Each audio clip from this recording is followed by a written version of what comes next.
Cuando el pastor me comunicó que hoy iba yo a llevar la palabra, que Dios santo, siempre les he dicho, esto es un desafío que me hace, ¿quién? Dios, a mi persona. Y mi hijo me preguntó, ¿tiene alguna bosquejo, al menos sí, yo tengo varios, pero hace rato. Pero voy a ver si predico también sobre los atributos de Dios, algo.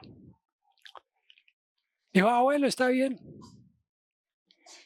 Pero yo le oré al Señor y cambió mi postura de predicar sobre alguno de los atributos. Y sinceramente en mi corazón hubo algo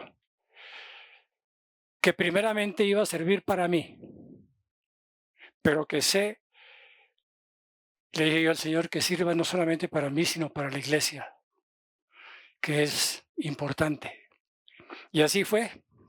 Entonces les quiero manifestar desde ahora que es uno de los temas que más hieren el corazón humano, que más humillan a la persona. Es tremendo. Y no es todo el tema, es partecita o una partecita pequeña del tema, porque hay muchísimo más. Espero no demorarme tanto. Voy a tratar de, como tomé nota yo a tratar de leer. Pero si alguno quiere alguna explicación, la haré rápidamente. Yo tengo esa vocación de enseñanza que se me pegó durante más de 25 años en el SENA. Y me gusta explicar mucho, pero entonces me demoro mucho. Pero si hay algo que explicar, pues estamos para hacerlo. Yo escogí aquí dos títulos. El primero es una pregunta que yo deseo que cada uno de nosotros, repito, comenzando por mí mismo, pero que cada uno de nosotros nos la hagamos. Y que miremos, después de que desarrollemos el tema, a ver cómo estamos. Y la pregunta es, ¿cuesta seguir a Cristo? ¿O es tan fácil como nos lo pintan hoy en día en muchas iglesias? Y el segundo título dice, el costo del discipulado. ¿Cuesta el discipulado? Cuesta. Y me permito entonces leer los apuntes que yo tomé. Dice, veamos qué significa la palabra discípulo.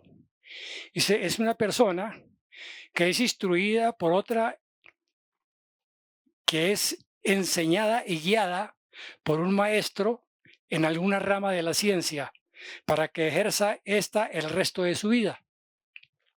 Este discípulo puede sentirse orgulloso de su sabiduría, del conocimiento que ha adquirido y en muchos casos considerarse superior a los demás. Y eso pasa, sobre todo en muchos pastores y teólogos. Pero la ciencia más elevada, la verdadera ciencia que necesita el ser humano, es la teología. Y sabemos que el estudio de la teología nos lleva al conocimiento de Dios. Pero no es el hecho, hermanos, de leer la Biblia 2, 3, 4, 5, 6 veces, sino hablábamos hoy con dos hermanos, es el hecho de meditar. Entonces, yo puedo leer un capítulo completo de la Biblia en 2 o 3 minutos y paso por encima. Pero yo tengo que aplicar eso no a los demás, sino para mí. Y entonces yo me doy cuenta de las fallas que yo estoy teniendo y si realmente yo estoy siguiendo al Señor Jesucristo. Y eso es lo que yo quisiera que cada uno de ustedes hoy, en su corazón y en su conciencia, que es el nido que jamás se nos borrará, porque esa conciencia la conoce Dios y yo, y nadie más. Nadie puede entrar a mi conciencia, pero Dios sí. Dios sí entra hasta, dice, hasta nuestros tuétanos. Hasta allá entra Dios.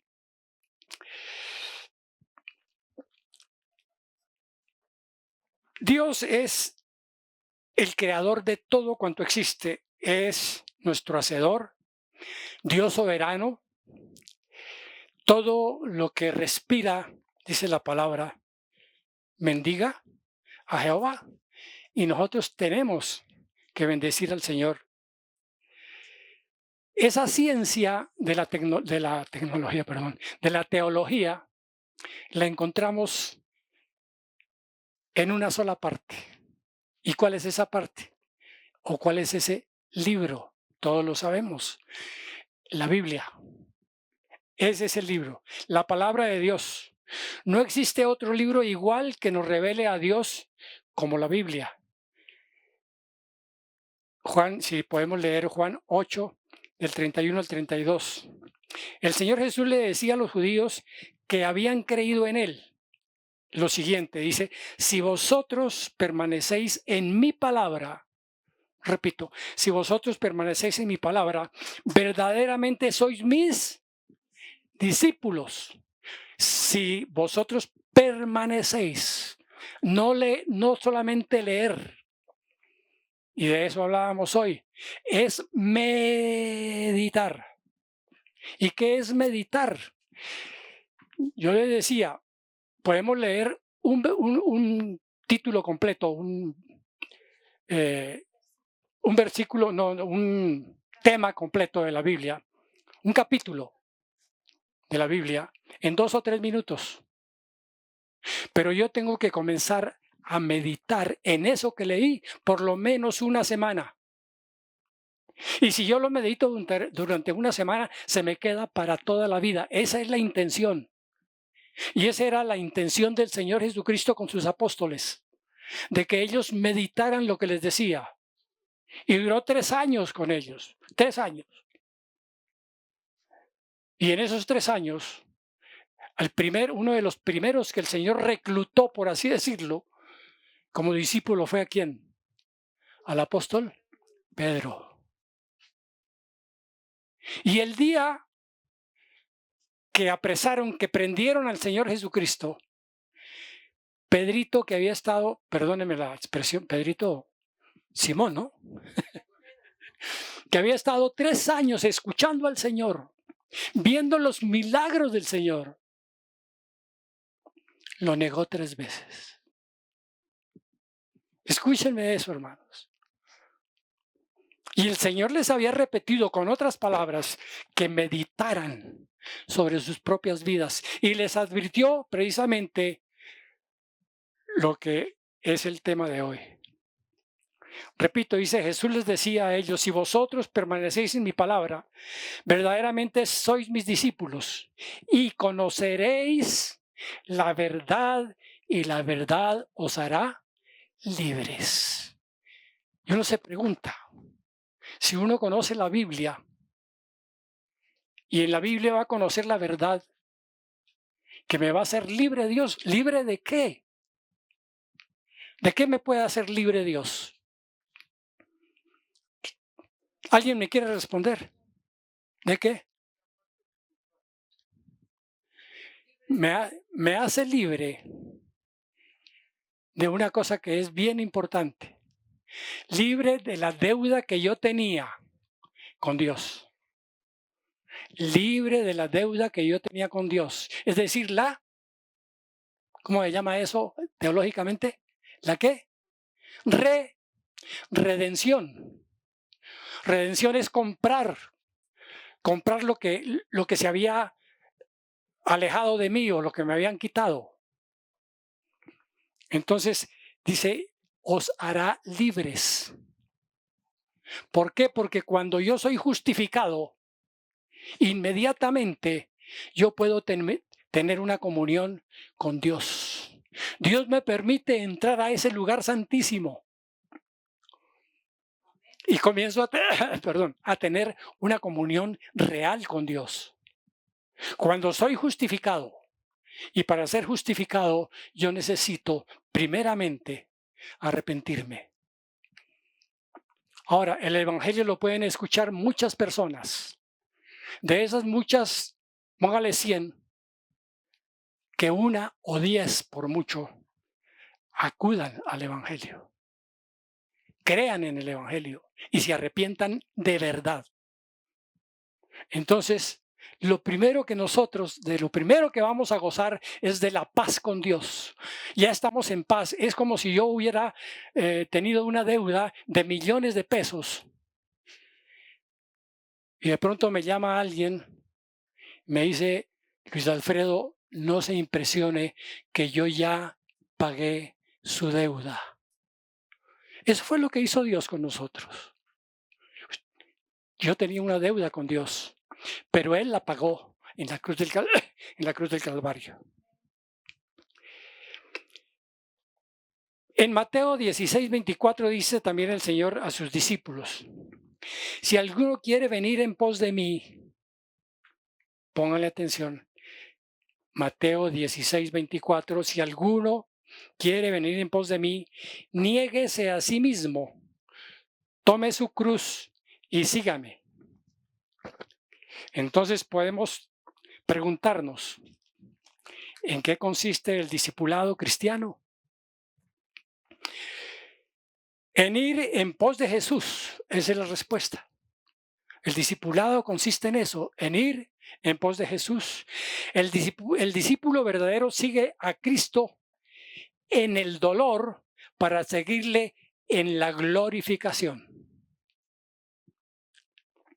Si no hay dolor en mi corazón, si no hay arrepentimiento, si yo no veo el dolor que padeció el Señor Jesucristo, no físico, aun cuando también debemos considerar el dolor físico, pero el dolor mayor que el Señor pudo soportar en la cruz del Calvario está descrito en sus últimas palabras: Padre, Padre, ¿por qué me has abandonado? Esas fueron las últimas palabras en la cruz del Señor Jesucristo. Cuando Él estuvo orando en Getsemaní, y dice la palabra que derramó sus lágrimas combinadas con sudor. Yo estuve mirando eso, salía con sangre. ¿Y cómo es posible eso? Y resulta que leyendo en la parte de medicina, cuando hay una tensión tremenda contra el cuerpo de uno, contra su manera de pensar, lo que se puede llamar, o lo que se llama hoy en día, cuando uno tiene ¿qué? Exactamente. Cuando uno tiene estrés, cuando el estrés es demasiado, físicamente se rompen las venitas más pequeñas que tenemos en el organismo y provoca sudor. Y al sudar, entonces sale la sangre de las venitas que se han roto. Y eso fue lo que pasó con el Señor Jesucristo, físicamente. Pero repito, Él emocionalmente, lo que estaba padeciendo, precisamente le pide al Padre: Padre, si es posible, aparta de mí esta copa, le dijo cuando estaba orando en Getsemaní, ¿cierto? Pero enseguida Él inmediatamente dice: pero no se haga mi voluntad sino la tuya. Muy bien. Entonces decíamos que el discípulo verdadero sigue a Jesús. Lo sigue en el dolor para seguirle después en la glorificación. Un decir Dice, por la palabra, el Señor dice, primero fue a la cruz el Señor, ¿cierto? Él primero fue a la cruz. Y todos nosotros tenemos que ir a la cruz para poder ver la luz. Y ver la luz es ¿qué? Es tener un conocimiento de lo que es Dios y lo que es, desde luego, el Señor Jesucristo, que es Dios. Esa es la luz. Es que uno de los atributos de Dios es ese. Dice, yo soy la luz. En el Salmo 119 dice que la palabra es como linterna a nuestros pies. Nos alumbra por dónde debemos caminar. El cristiano sigue a Cristo como la oveja al pastor. Podemos ver cuáles son los requisitos para ser un buen discípulo. Dice, primero, una decisión firme y libre, resuelta a seguir al maestro. El que quiera, tome del agua de la vida gratuitamente, dice el Señor. No cobra nada. Dios proporciona la energía necesaria para querer, ¿a través de quién? A través de quién el Señor nos da la energía para poder creer, porque la creencia no parte de mí. A través del Espíritu Santo, que es el que nos da la ¿qué? La fe. La fe es de Dios, no es nuestra. Pero cuando nosotros allá interiormente aceptamos nuestro pecado, ya estamos creyendo que alguien puede perdonar ese pecado, que hay uno que puede salvarme de una condenación eterna. Y ese uno es el Señor Jesucristo, no hay nadie más.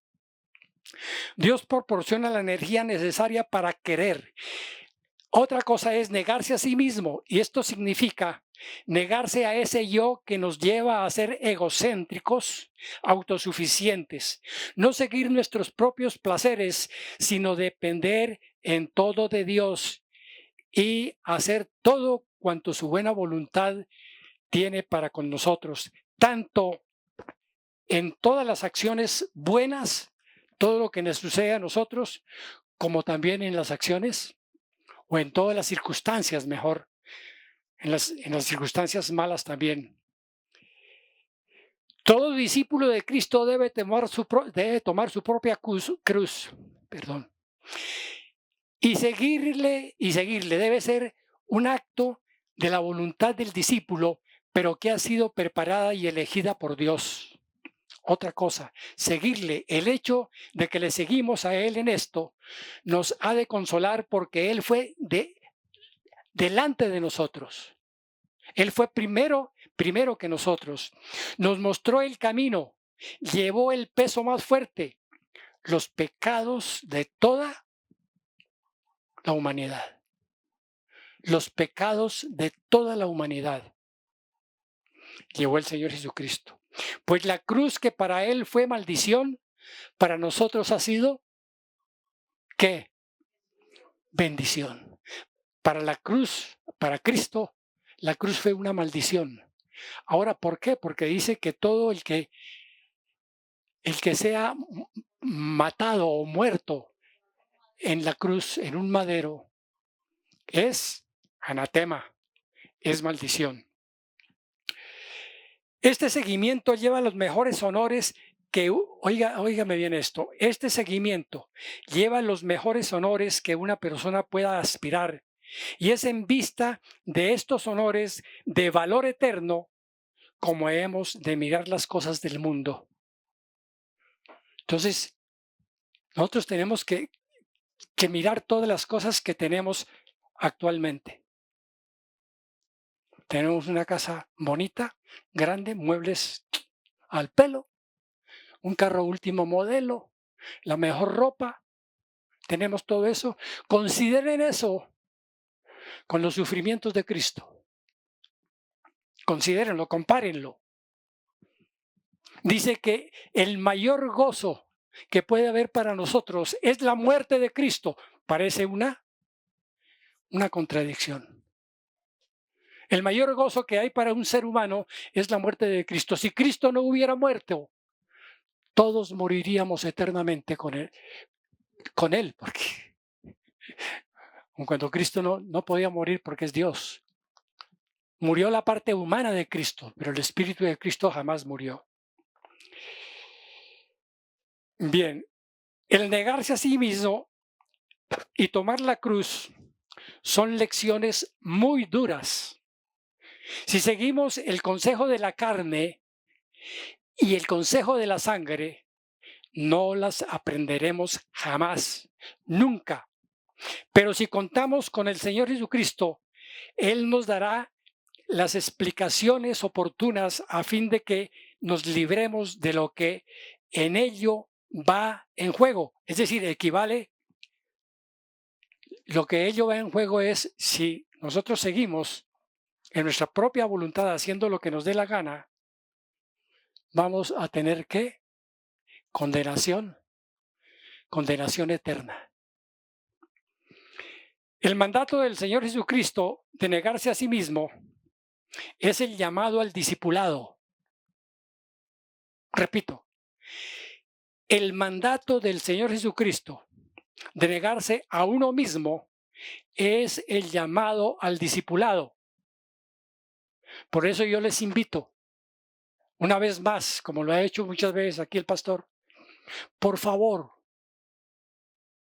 hermanos, cuando haya discipulado, que debe haber en todas las iglesias si los hay, no le echemos atrás, no lo miremos como algo que no me importa. Es lo principal. Para ser seguidor de Cristo, para ser justificado por la cruz del Señor Jesucristo, tenemos que ser discípulos. Y el discípulo es el que está aprendiendo ahora sus primeros pasos para ir avanzando cada vez más y más en el conocimiento de Dios, en este caso. ¿Me han escuchado bien, hermanos? El seguir a Cristo quiere decir el ser discípulo de Cristo. El Señor Jesucristo demanda que uno abandone por completo el deseo natural de buscar comodidad, fama, riqueza mala vida, poder y éxito en este mundo, e inclusive el instinto de preservar la propia vida a toda costa. ¿Cuesta seguir a Cristo? El Señor Jesucristo está pidiendo a uno la propia vida. ¿Cuántos mártires ha habido en la historia de la iglesia que han dado su vida por Jesucristo? Leí un libro hace mucho tiempo de la biografía de de un predicador con su familia que fue enviado de Estados Unidos a la India. Perdón, sí, a la India. No, a la China, perdón, a China. Estuvieron allá como unos 2 meses con un niño. Ellos llevaban un niño de unos 6 años.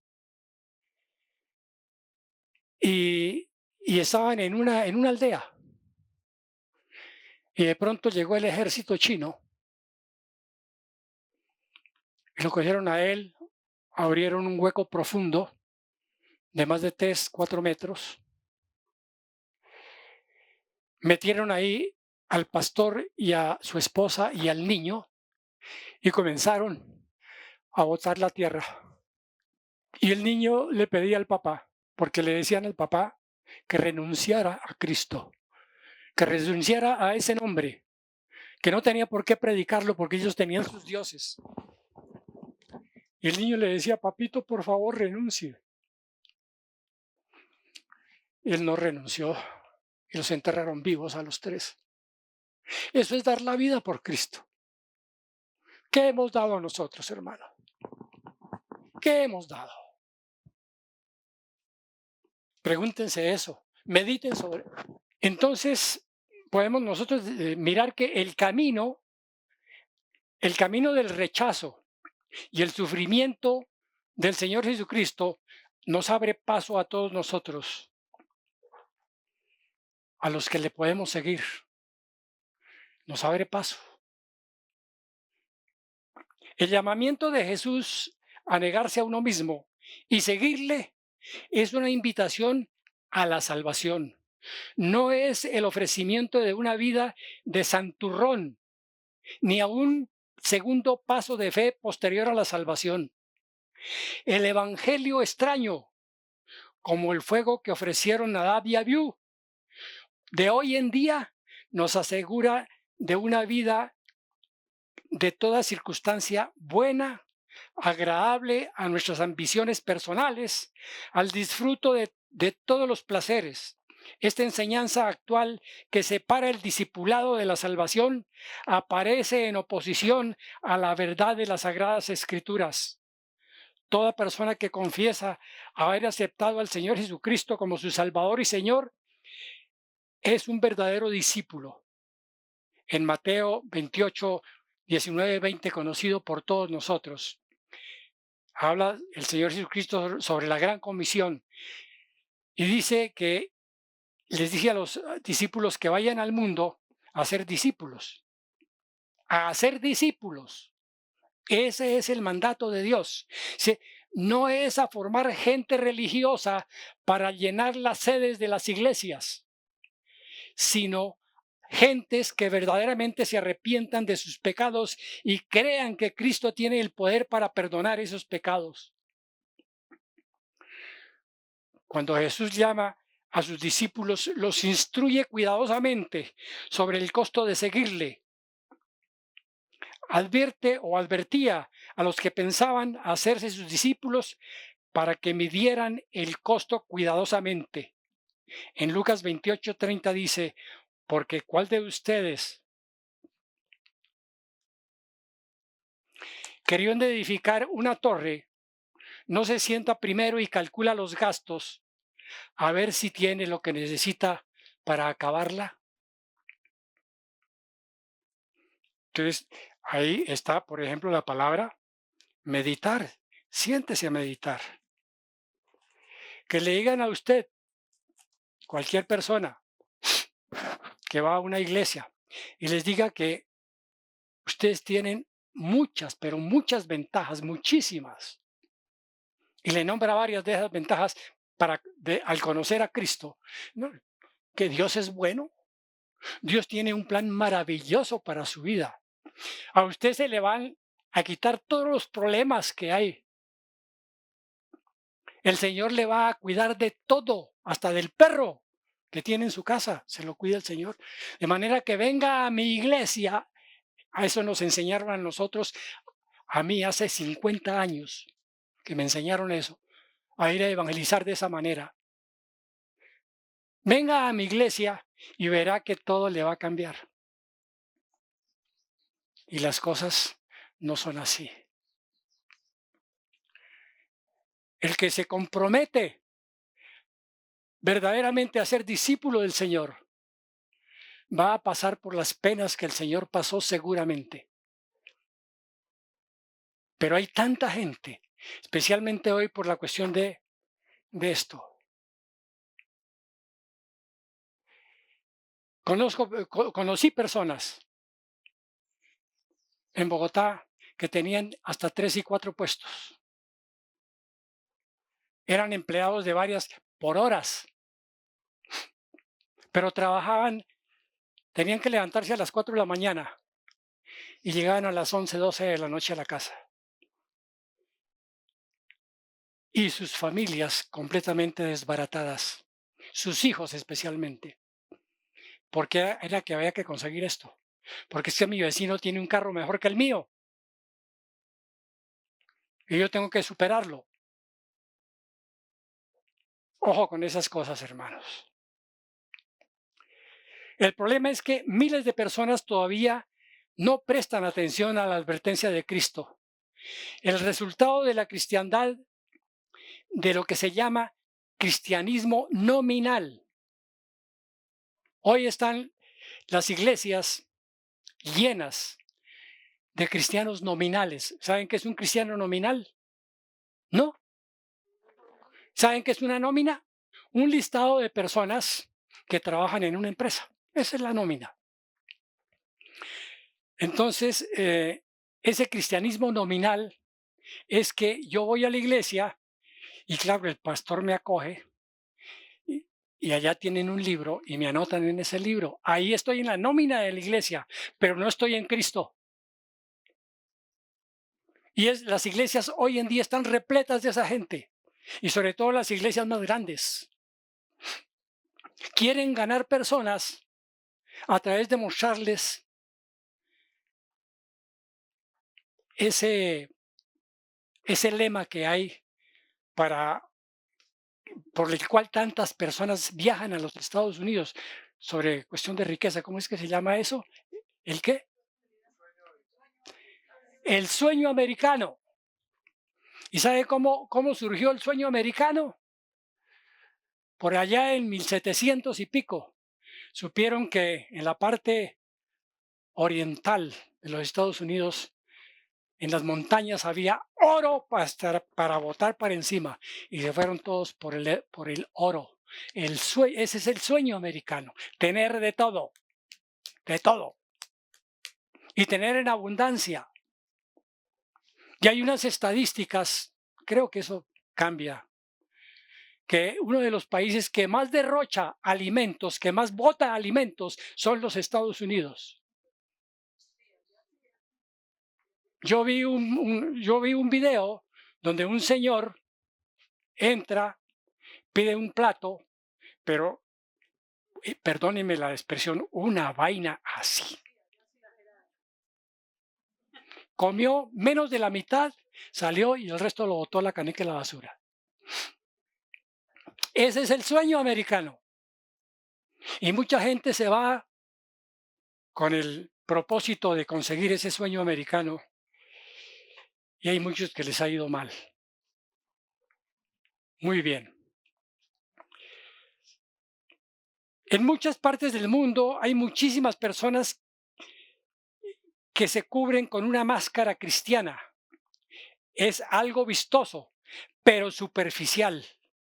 Aparentemente parecen cristianos verdaderos, pero en lo profundo de sus corazones no están comprometidos a servir a Dios, porque andan demasiado ocupados.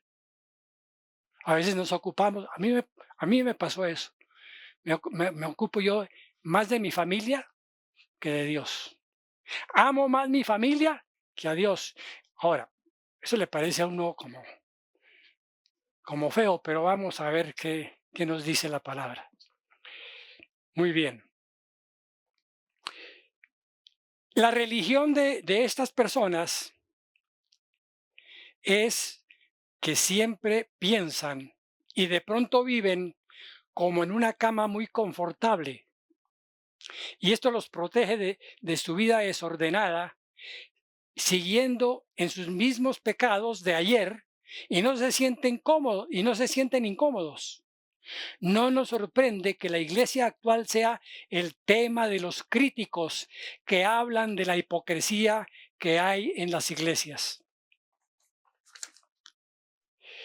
Y rechazan el llamamiento a Cristo precisamente por eso.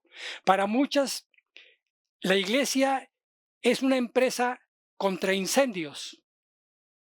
Es decir, solo para escapar de las llamas del infierno y no más.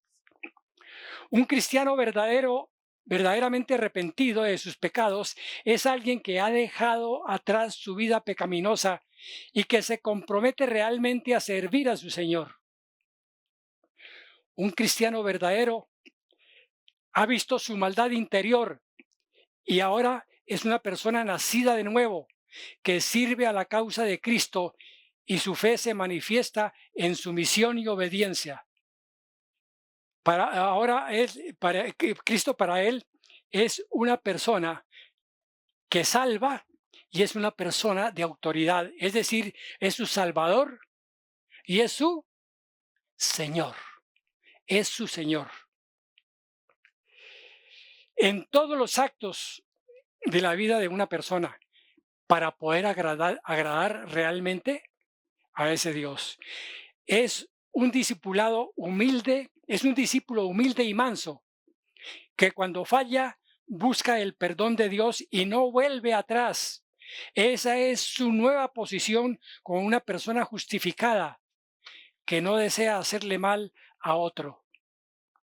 El verdadero cristiano tiene un compromiso absoluto, sin ninguna reserva conocida ni deliberada, o sea, intencional. Nadie puede venir a Cristo en otras condiciones distintas a estas. Es decir, que usted no tenga nada que escondido para con Dios. Aquellos que creen que pueden limitarse a estar de acuerdo con una lista de hechos del Evangelio. Aquellos que creen que pueden limitarse a estar de acuerdo con una lista de hechos del Evangelio. Hay muchos que aprenden la palabra de Dios de memoria. Y eso, pues no digo yo que sea pecado. Alguna vez nos invitaron, eso fue en el año 2008, y estábamos en Yopal con mi esposa, y me invitaron a la iglesia más grande de Yopal. En ese entonces asistían un promedio de 2.200 personas y se copaba la iglesia, porque llegó un muchacho que recitaba todo el libro de Proverbios, cantando y con una bandola. Un muchacho joven de 18 años. Entonces todo el mundo lo admiraba. Y estuvimos allá, miramos al muchacho, todo, duramos como 2 horas escuchándolo, cantando todos los proverbios. Pero entonces yo me preguntaba, ¿sabe todo eso? ¿Pero aplicará eso a su vida? Porque es otra cosa. Yo puedo leer muchísimas veces la Biblia, puedo aprender de memoria, muchísimos versículos, pero no aplicar nada. ¿De qué sirve? Absolutamente de nada. Entonces, eso es estar de acuerdo con algunos versículos. De pronto, me gusta mucho este versículo. Bueno, eso no tiene nada que ver con si le gusta o no, porque hay versículos que nos gustan más, sobre todo los que nos dan aliento, ¿no? Pero la cuestión es que nos preguntemos, meditemos, ¿lo cumplo? ¿Estoy cumpliendo eso? ¿Realmente soy un seguidor del Señor Jesucristo?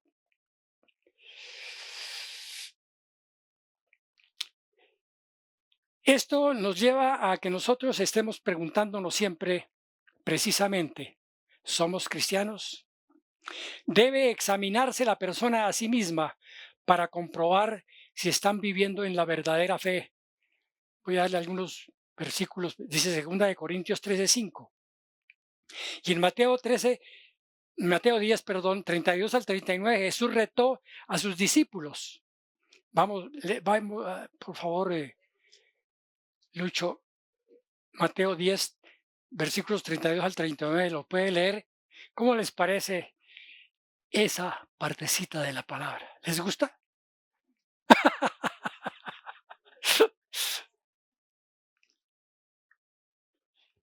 En Lucas encontramos también, y allá es más severa todavía, lo mismo, pero es con palabras más severas. Dice, el que no aborrece, Lucas 16, el que no aborrece a padre y madre, hijo, hija, parientes, amigos, el que no aborrece, esa palabra es más dura, es más dura. Entonces la gente comienza a preguntarse, pero ¿cómo así? Y yo les digo una cosa, hermanos, no la digo yo, la dice la palabra y la dicen aquellos pastores que predican el verdadero evangelio.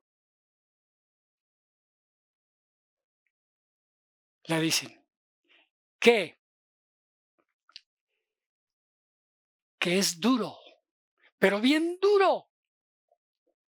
Una persona que muere por mí me diga eso. aborrezca a su familia.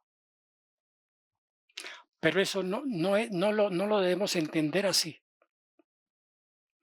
Porque si lo entendemos así, literalmente, el Señor se estaría contradiciendo cuando dice que ame a su mujer, que honre a su padre y a su madre. ¿Sí ve que ahí hay un... Sí? Pero, ¿qué dice? Miremos lo siguiente, dice, no hay declaración más definitiva sobre el discipulado que esta de parte de Jesús, pues expone en lenguaje muy claro el costo del discipulado. Las palabras se dirigen particularmente a los 12, pero son principios de discipulado aplicables a todos nosotros también. El corazón del auténtico discípulo o del auténtico discipulado es un compromiso de ser como Cristo. ¿Difícil llegar allá? ¿Difícil? ¿Sí o no? Claro que es difícil. Claro que cuesta. De eso estamos hablando, lo que cuesta seguir a Cristo. Eso cuesta. El corazón del auténtico discipulado es un compromiso de ser como Cristo, discípulo, perdón, lo cual significa actuar como Él y además, viene la parte, dice, de estar dispuestos a recibir el mismo trato que Él recibió. ¿Desde cuándo comenzó el Señor Jesucristo a recibir un trato que Él no merecía? Desde que nació. Inmediatamente, el orgulloso rey de Israel sacó un decreto que había que matar a todos los niños. Ahí comenzó la persecución del Señor Jesucristo. Y el hecho más tremendo de todos que tiene la palabra de Dios fuera de donde mucha gente se tranca para aceptar al Señor Jesucristo, es la encarnación del Señor Jesucristo. Lo primero que dicen, y especialmente los muy ilustrados, dice, ¿cómo es posible que un ser humano o cualquier otro ser de la naturaleza, en el caso de los animales, puedan nacer sin que haya participación del hombre y la mujer? Entonces no creen de que Dios se hubiera podido encarnar en una mujer. No creen eso. ¿Es difícil? Claro. Sin embargo, muchos también de ellos creen que Dios existe. Creen que Dios existe. Y eso es lo que pasa también en la iglesia. Yo creo que existe Dios. Pero de pronto a que se haya encarnado en una mujer, un Dios, como no lo conozco, de pronto digo, sí, eso es cierto, eso puede ser. Pero lo que falta muchas veces es fe. Porque si yo creo que el niño Jesús, que nació, celebramos todos los años una Navidad, cuando no fue esa la fecha del nacimiento. La mayoría de los teólogos dicen que fue hacia marzo o abril que nació el niño Jesús. Pero la celebramos ahora. ¿Y en qué se ha convertido? El pastor ya había hablado de esto. ¿En qué se ha convertido el nacimiento del Señor Jesucristo? Parranda, regalos y negocio. Comida.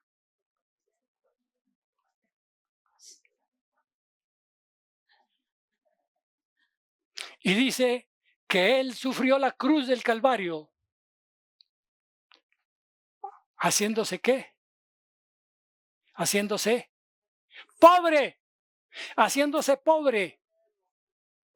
Para que nosotros pudiéramos llegar a ser ricos. ¿En qué? ¿En qué, hermanos?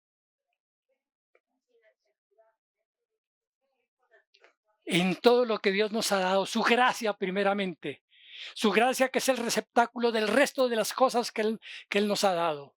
Por gracia somos salvos a través de la fe. La fe la da también Dios. Y todo el resto de cosas que tienen que ver con la deidad, las ha dado la deidad. No las ha dado ningún hombre. Las ha dado la deidad.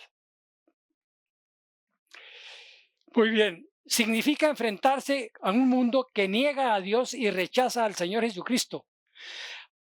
Ahora, hacerlo sin temor, confesar con su vida que Jesús es Señor y confiar en que Él hablará a nuestro favor delante del Padre. Confesar significa reconocer o declarar estar de acuerdo. Por lo tanto, es una declaración de que yo me identifico como cristiano por mi fe y confianza. Uno puede confesar con la boca, como dice Romanos 19, y también con una vida recta, no torcida, como implica la palabra dirigida a Tito en Tito 1:16, dirigida por el apóstol Pablo. Es de humanos, ahora miremos lo siguiente, es de humanos que un verdadero discípulo no pueda caer en pecado, pero esto no lo invalida el Señor. ¿Eso qué quiere decir? Que todos nosotros, aun siendo justificados, seguimos siendo pecadores, ¿o no? O hay alguno que diga, no, yo me convertí y de ahí en adelante no volví a pecar. Yo diría, es una gran mentira de parte suya. Todos. Te dice, es de humanos que un verdadero discípulo no pueda caer en pecado, pero esto no lo invalida el Señor Jesucristo. Su posición no niega la posición de discípulo. El discípulo confiesa su pecado y no vuelve más a él. En Juan 14:15 el Señor dice, el que confiesa que Jesús es el Hijo de Dios, Dios permanece en él y él en Dios. El que confiesa que Jesús es el Hijo de Dios, Dios permanece en él y él en Dios. Y en Mateo 10:33 dice, y a cualquiera que me niegue delante de los hombres, yo también lo negaré delante de mi Padre que está en los cielos. Ahora, esto no se refiere principalmente a quienes le rechazan abiertamente, le niegan, lo desprecian, lo odian, hablan en su contra o blasfeman su nombre. Esta verdad se aplica sin duda a estas personas, pero a quien Jesús está hablando específicamente es a sus discípulos, aquellos discípulos que lo seguían, pero eran realmente discípulos, no sus, sino discípulos simplemente, porque eran discípulos falsos, personas que afirmaban ser cristianas, pero que no lo eran. Otro sello de garantía del verdadero discípulo es que ama a Cristo, como ya lo habíamos visto anteriormente, ama a Cristo más que a su propia familia. Está en Mateo 10:34-37. El versículo 37 en particular es bastante fuerte. Dice, el que ama a padre o madre más que a mí, no es digno de mí. Y el que ama a hijo e hija más que a mí, no es digno de mí. En Lucas 14:26, repito, también está, pero dice, odia no, aborrece. Ahora bien, la palabra aborrecer no significa realmente odiar, no. Significa es hacer aparte, es hacer aparte. Entonces, una cosa es el amor a Dios y otra cosa es el amor a mis padres.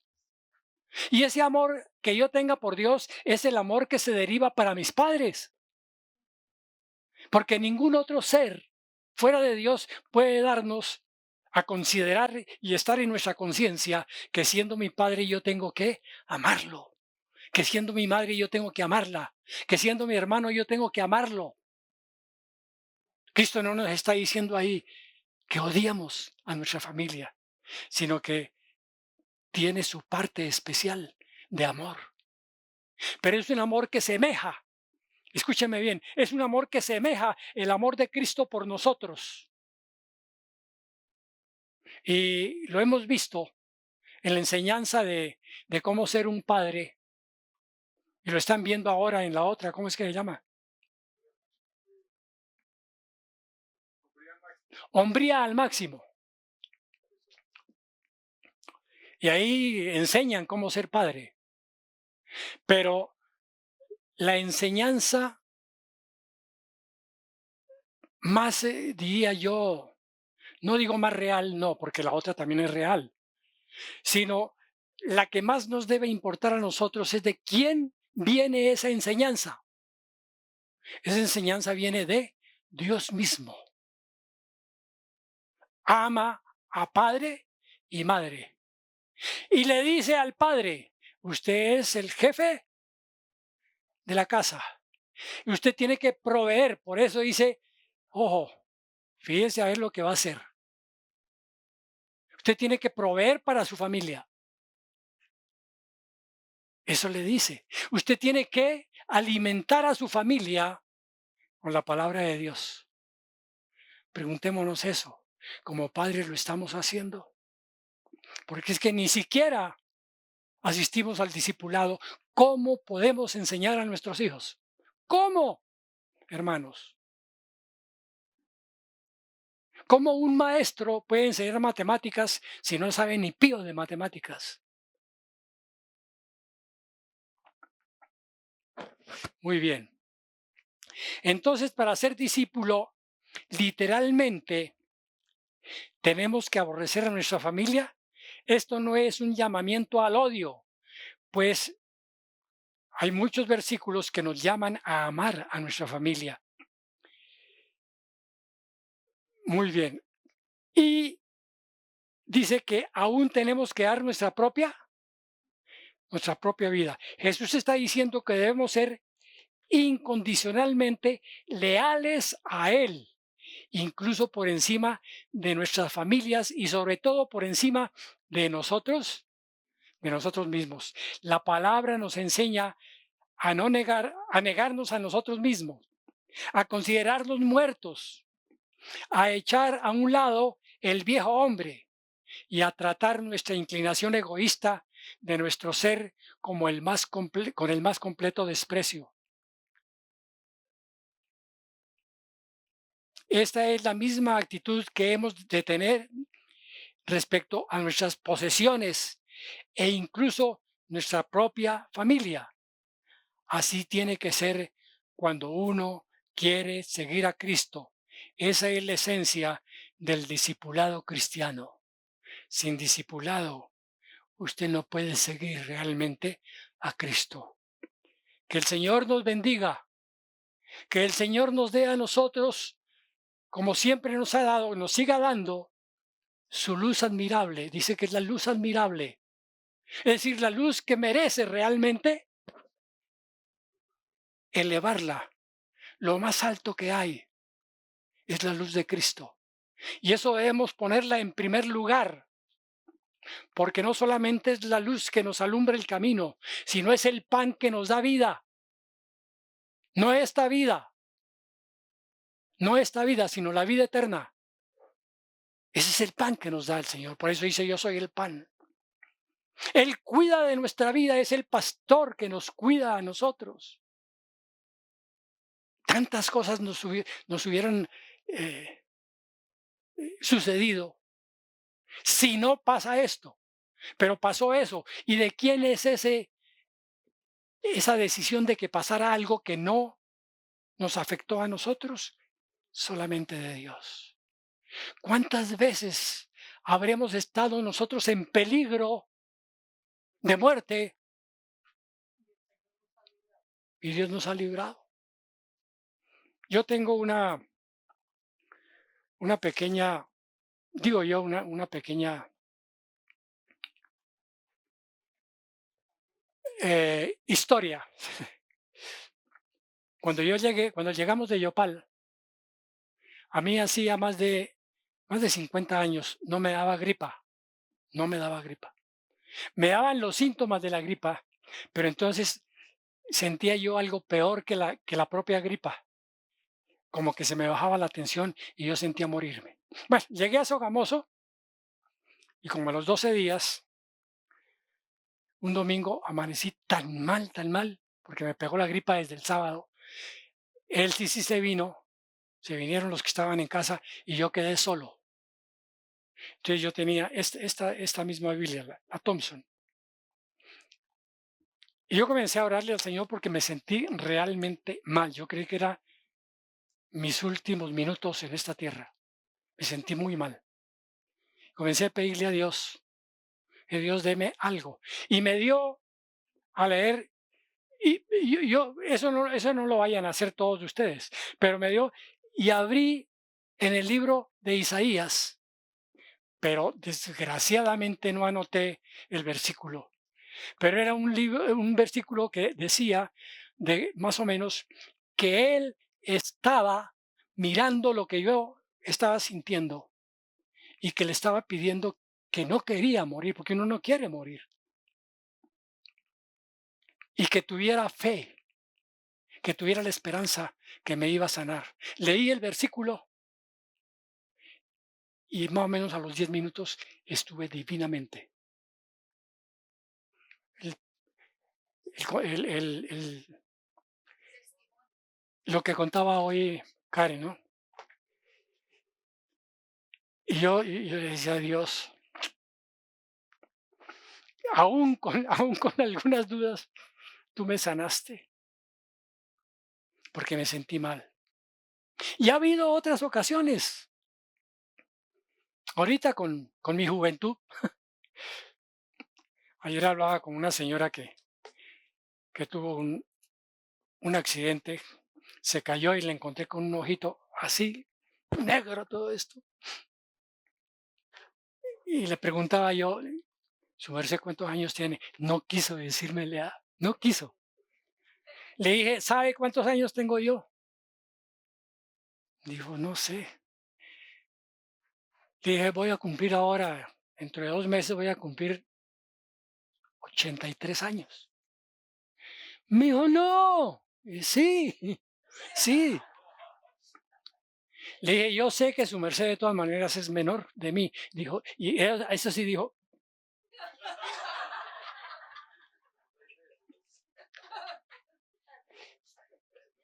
Y entonces yo le decía, confía en Dios. Dios cuida muchas veces de nosotros. Para algo, para algo nos debe tener Dios. Y parece que lo mismo que le pasó al amigo del Señor Jesucristo, al que murió, ¿cuál fue? A Lázaro. Parece que fue una enfermedad que se llama enfermedad celíaca, que más o menos es lo que contaba hoy.